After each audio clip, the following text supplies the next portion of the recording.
Future had an absolutely incredible year in 2024, cementing his place as one of the most consistent and prolific artists in the game. He started off the year with the highly successful release of We Don't Trust You in collaboration with Metro Boomin, and also We Still Don't Trust You as the sequel, a project that brought the duo back to the forefront.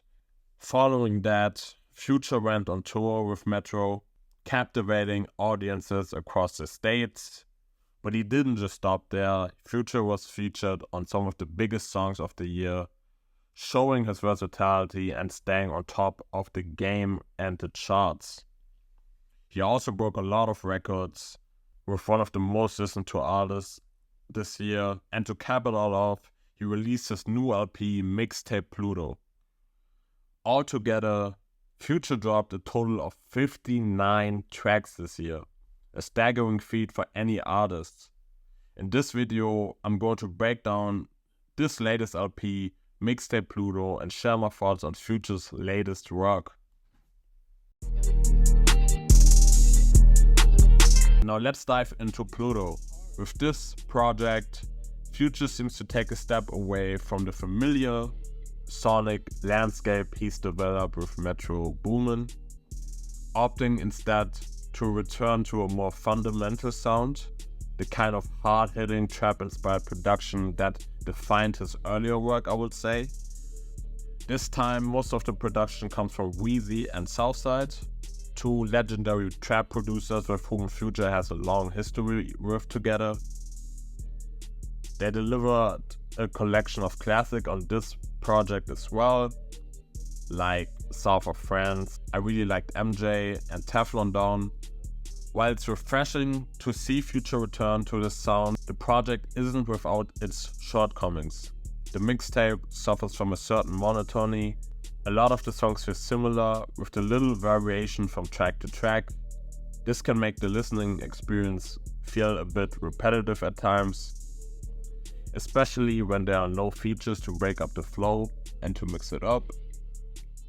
And speaking of features, there were a lot of rumors before the release that heavyweights like Travis Scott and Playboi Carti were gonna appear on tracks like South of France and Really on Trim, but these collaborations never materialized, leaving some fans disappointed.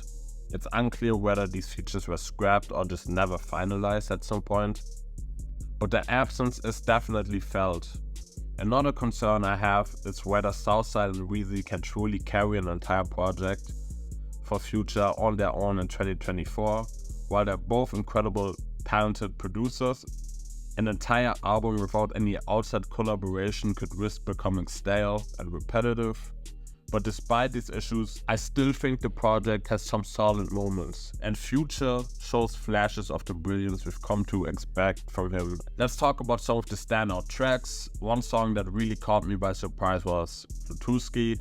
At first it struck me a bit strange. Future's moaning on the track felt offbeat and weird, and it threw me off the loop for sure. But after a few more listens, it started to click for me. The melody, though unusual, is strangely addictive. And the more I listened to it, the more I found myself coming back to it at times. I've seen a lot of people obviously criticizing the song, calling it the worst song on the project, but for me it's pretty solid and one of the better songs actually.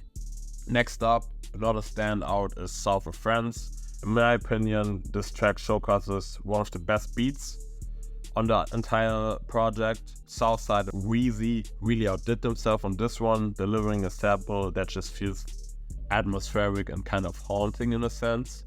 Future's performance is also one of his stronger lyrical efforts on the project. He's in top form here, delivering bars with confidence and style.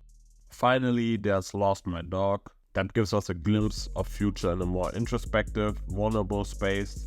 This song reminds me a lot of the emotional vibe we got from Future's Hendrix. It's a deeply personal song about losing a friend to drugs and how that tragedy affected him.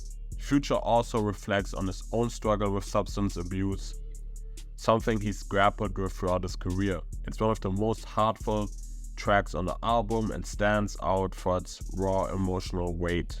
So those are some of my favorite tracks from Pluto. Overall, it's a solid project, but if I had to rank it, I'd probably place it behind Future 2 collaborations with Metro from earlier this year.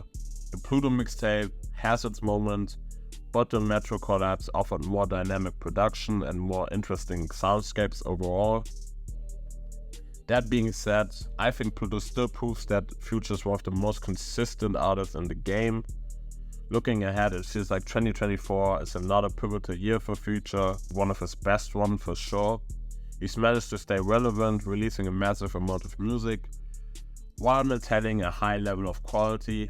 In terms of sheer output, he's right there along other heavyweights on top of the game right now: Kendrick Lamar, Drake, Playboi Carti, all of whom who have also dropped a lot of songs this year. I'm excited to see where Future goes next for his next project or album. Pluto is a strong way to close out a really impressive year for Future.